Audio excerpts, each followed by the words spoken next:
Baik, Assalamualaikum warahmatullahi wabarakatuh.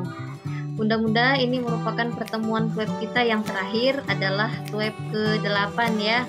Nah, pada hari ini tanggal 25 November 2023, tepatnya pada Hari Guru Nasional ya.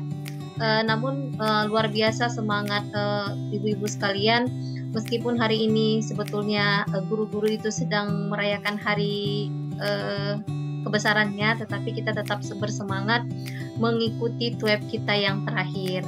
Izin perkenankan saya share screen terlebih dahulu. Baik, ini yang saya tampilkan adalah absensi kita. Baik, ibu-ibu, ini di dalam link ini sudah saya bagikan. Link ini merupakan link kolaborasi ya. Ini hanya saya contreng ya. Dari 27 mahasiswa di kelas BI PG PAUD angkatan ini, kita ada 27 mahasiswa. Nah, ini seperti yang ibu-ibu lihat, semua saya contreng. Nah, tugas ibu-ibu seperti sebelumnya. Nah, jadikan tanda contreng ini menjadi tanda tangan ibu-ibu sekalian. Nah, kalau memang tidak hadir, silahkan disesuaikan. Kalau memang hadir, disesuaikan dengan tanda tangan. Kemudian jangan lupa di tanda tangan tugas ya.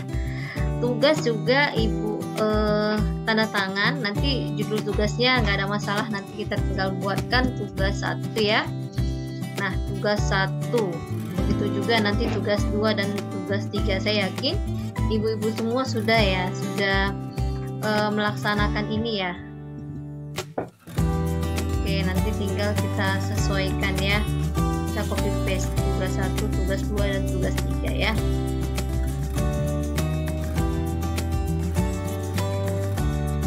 Nah, hanya itu mungkin kalau untuk absensi saya stop share, kita biar lanjut ke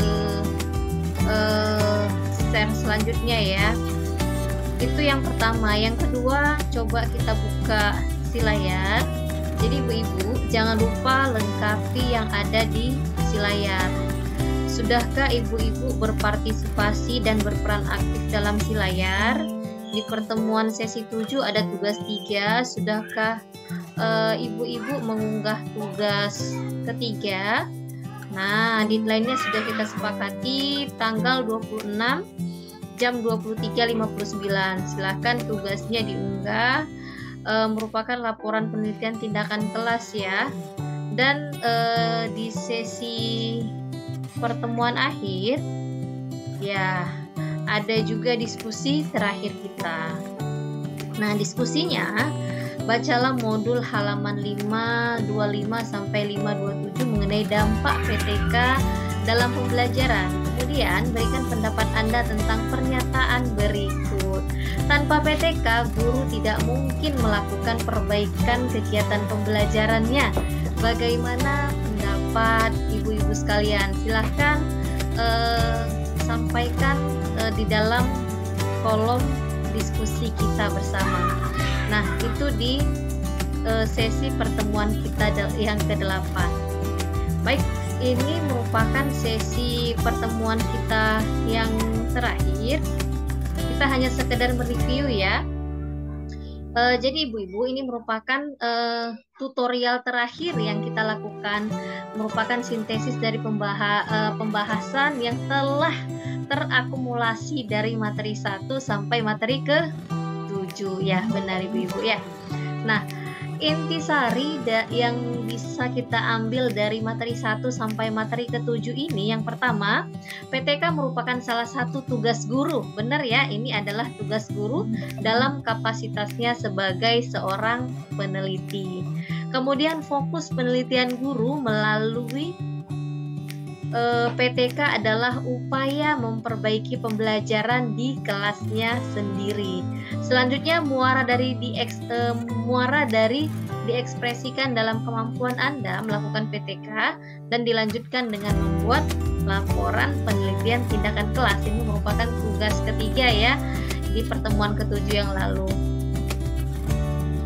Nah, kesimpulan dari intisari dari modul 1 sampai 7, yang pertama, masalah PTK adalah masalah pembelajaran.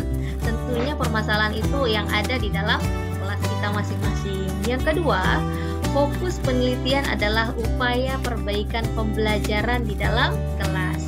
Yang ketiga, PTK diawali dengan identifikasi masalah melalui berpikir reflektif atau reflective thinking. Kemudian dilanjutkan dengan analisis masalah dan ibu-ibu merumuskannya, ya.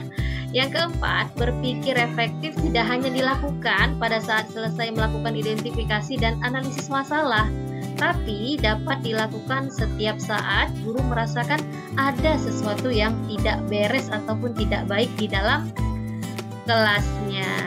Baik, ini merupakan salah satu tips untuk mata kuliah penelitian tindakan kelas ini ya.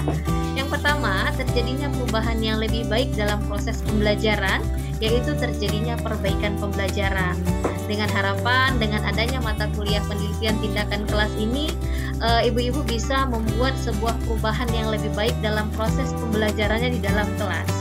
Yang kedua, penelitiannya dilaksanakan berdaur ataupun bersiklus.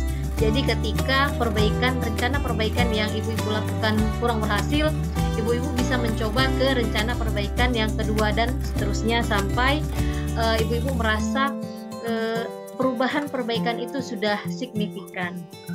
Yang ketiga, melibatkan teman sejawat dan supervisor untuk keabsahan data. Yang keempat, laporan PTK. Tentunya laporan PTK itu harus memenuhi syarat. Ini ada di modul 6 ya. Oke, menggunakan metode ilmiah, menggunakan kajian teori dan kajian empiris yang bercirikan inovatif.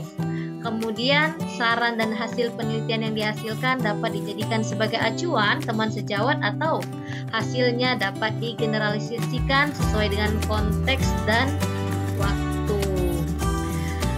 Baik ibu-ibu, ini kesalahan-kesalahan yang umumnya terjadi saat kita melakukan penelitian tindakan kelas.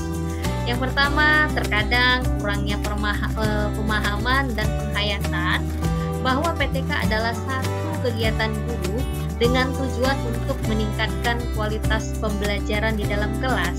Karena umumnya terkadang orang melakukan PTK itu karena suatu tujuan dan mungkin ada maksud tertentu. Bisa jadi karena mengikuti mata kuliah ini ataupun karena memang mau naik pangkat ya, maka membuat PTK.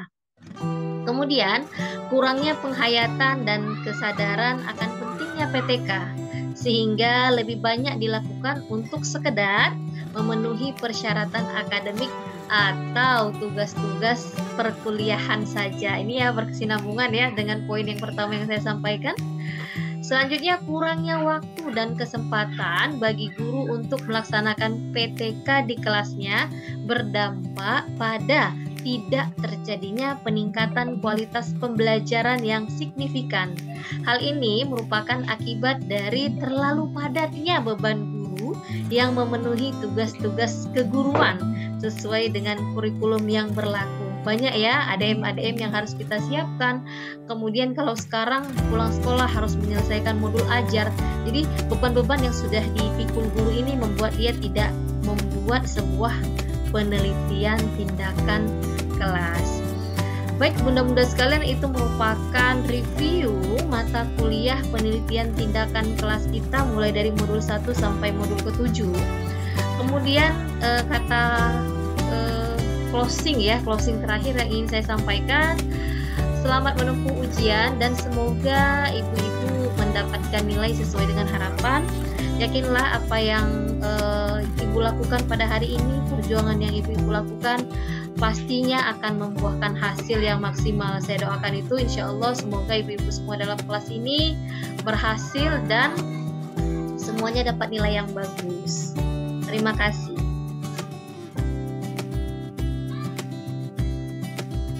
Demikian video saya kali ini, semoga bermanfaat.